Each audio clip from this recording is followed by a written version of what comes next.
জাহাঙ্গীরনগর বিশ্ববিদ্যালয়ের কেন্দ্রীয় শিক্ষার্থী সংসদ ও হল সংসদ নির্বাচনের ভোট গণনা দুপুরে শেষ হলেও ফলাফল প্রকাশ করা হবে সন্ধ্যা ৭টায়। দুপুরে এ তথ্য জানিয়েছেন জাকসুর প্রধান নির্বাচন কমিশনার অধ্যাপক মোহাম্মদ মনিরুজ্জামান।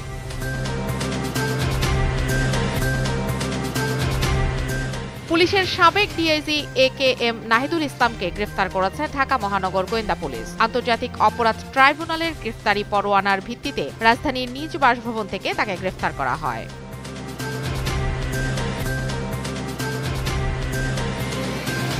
ময়মনসিংহের ভালুকায় দুই বাসের মুখোমুখি সংঘর্ষে প্রাণ হারিয়েছেন ২ জন। এ দুর্ঘটনায় আহত হয়েছেন আরও অন্তত ১০ জন। সকালে উপজেলার ভরাডোবায় এ দুর্ঘটনা ঘটে।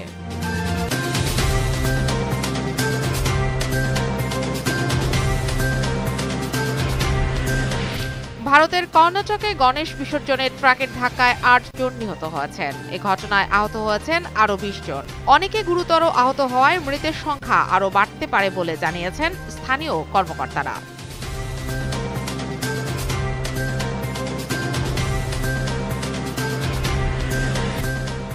দখলদার ইসরায়েলের বাণিজ্যিক রাজধানী তেল আবিব লক্ষ্য করে ক্লাস্টার বোমাবাহী মিসাইল নিক্ষেপ করেছে ইয়েমেনের হুতি বিদ্রোহীরা।